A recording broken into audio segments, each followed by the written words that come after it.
En cours de reconstruction, le romancier Mori Oge écrivait « La pluie avait cessé au Japon lorsque le conseiller Watanabe descendit du tramway devant le Pléus de Kobe.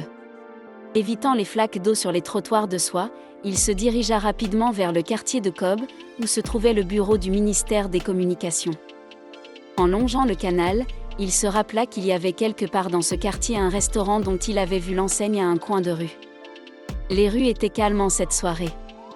Peu après, il croisa quelques personnes vêtues à l'occidental, discutant avec animation, probablement en train de quitter leur bureau. Puis, une jeune fille portant un kimono traditionnel et un châle sur l'épaule passa rapidement près de lui. Évitant de justesse une collision, Watanabe pensa qu'elle était peut-être employée dans une maison de thé à proximité. En avançant, un rickshaw à capote ouverte passa derrière lui. Enfin, il aperçut une petite enseigne où était écrit, dans un style occidental, Hôtel Sewakin. La façade du bâtiment, située au bord du canal, était entourée de structures temporaires en bois et en bambou, comme si des travaux de construction étaient en cours. L'entrée donnait sur une ruelle étroite.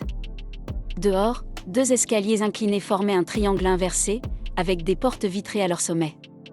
Après une hésitation momentanée, Watanabe entra par la porte de gauche, marquée pour l'entrée. À l'intérieur, il y avait un long couloir désert. Près de la porte, un tas de chiffons pour nettoyer les chaussures et un paillasson de style occidental étaient disposés. Les chaussures de Watanabe étaient boueuses, il profita donc des 2 commodités. Il semblait habituel dans ce restaurant d'entrer avec ses chaussures, selon la tradition occidentale. Le couloir ne montrait aucun signe de vie, mais des bruits de marteau et de sciage résonnaient au loin. Watanabe pensa que le bâtiment était en construction. Il s'arrêta un instant, mais comme personne ne venait l'accueillir, il marcha jusqu'au bout du couloir. Là, il s'arrêta, incertain de la direction à prendre. Soudain, il remarqua un homme accroupi près du mur, tenant un mouchoir et faisant quelque chose. Watanabe s'approcha et dit « J'ai réservé une table par téléphone hier. » L'homme se tourna immédiatement vers lui et répondit « Oui, monsieur, pour 2. C'est au 2e étage. Veuillez me suivre. » Watanabe suivit le serveur dans les escaliers, se demandant comment celui-ci l'avait reconnu si rapidement. Peut-être qu'à cause des travaux, peu de clients venaient ici. Les bruits de marteau s'intensifièrent dans les escaliers. « Il y a beaucoup de bruit ici, » dit Watanabe au serveur. « Non, monsieur, les ouvriers partiront à 5 heures, et vous ne serez pas dérangé pendant le dîner, » assura le serveur. En arrivant au 2e étage, le serveur ouvrit une porte sur la gauche. C'était une grande salle avec une fenêtre offrant une vue dégagée sur le canal. La salle semblait trop grande pour 2 personnes.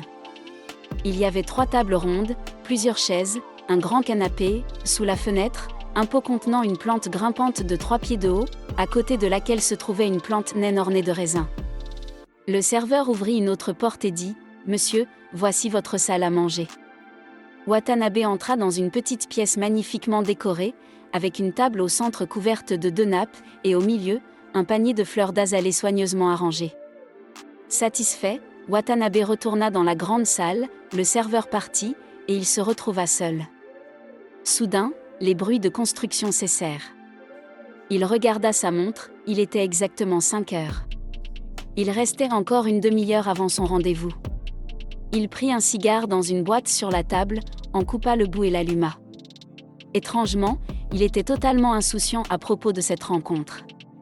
Il se moquait de savoir quel visage se trouverait derrière le panier de fleurs. En fumant son cigare, il s'approcha de la fenêtre et l'ouvrit. En bas, l'eau du canal était immobile, et de l'autre côté, une rangée de maisons en bois semblait conçue pour des rencontres secrètes. Une femme avec un enfant attaché sur sa poitrine se promenait. Personne d'autre n'était visible. Au loin, un bâtiment en briques rouges, un musée maritime, attirait son attention.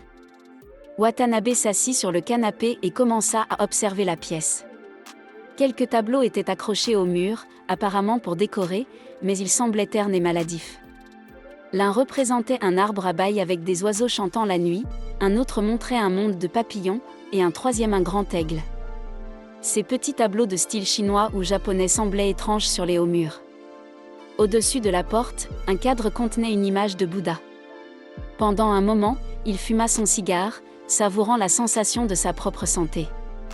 Soudain, des bruits se firent entendre dans le couloir, et la porte s'ouvrit. C'était elle.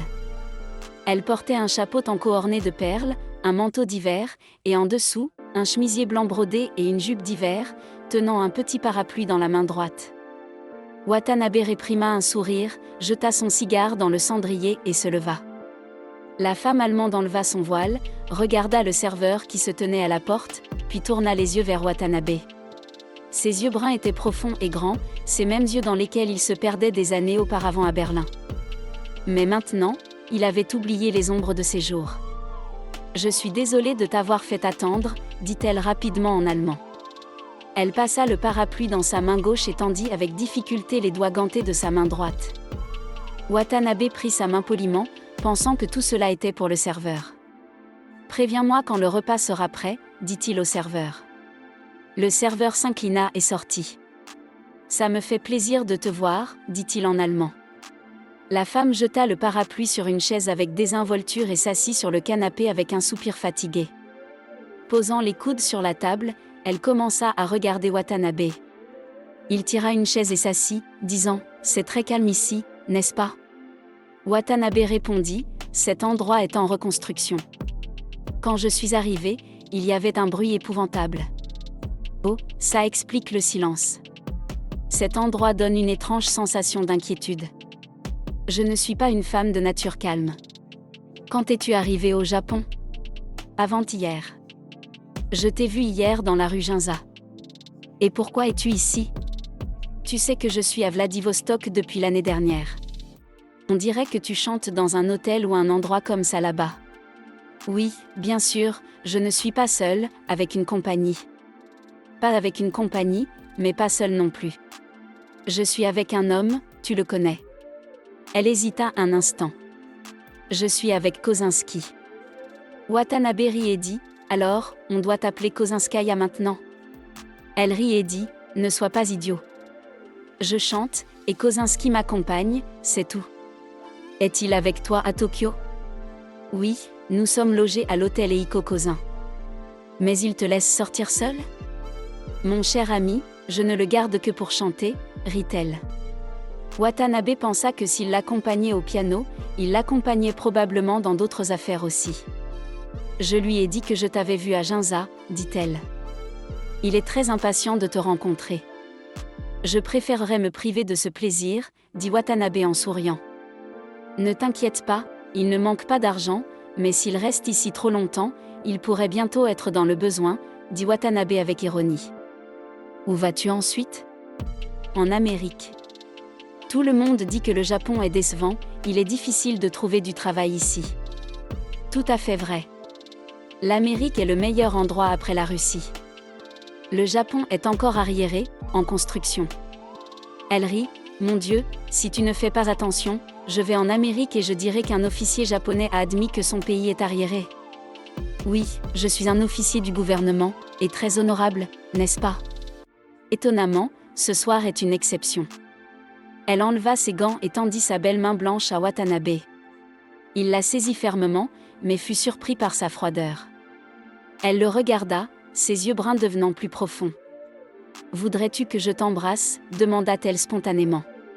Une expression de dégoût traversa le visage de Watanabe.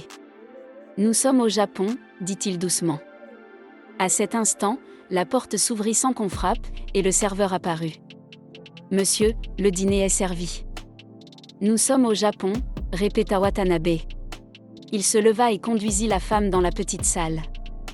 Le serveur alluma les lumières du plafond. La femme s'assit en face de Watanabe et observa la pièce. « On nous a donné une salle séparée » rit-elle.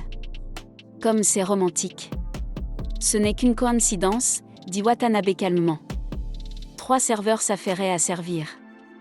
L'un versa du sherry, un autre offrit des tranches de melon, et le 3e fit du bruit en apportant plusieurs choses. « Ces serveurs font beaucoup de bruit » dit Watanabe. « Oui, et ils sont maladroits aussi » dit la femme en mangeant le melon. « À mon hôtel, c'est pareil. J'espère que toi et Kozinski ne vous énervez pas quand ils entrent sans frapper. »« Tu te trompes » rit-elle. « De toute façon, le melon est bon.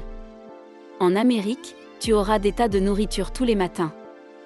La conversation continua légèrement. Les serveurs apportèrent une salade de fruits et du champagne. Tu n'es pas jaloux, même un peu ?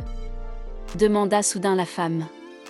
Elle se souvenait de ses jours à Berlin, quand ils s'asseyaient face à face dans de petits restaurants après le théâtre, se disputant parfois mais se réconciliant toujours à la fin.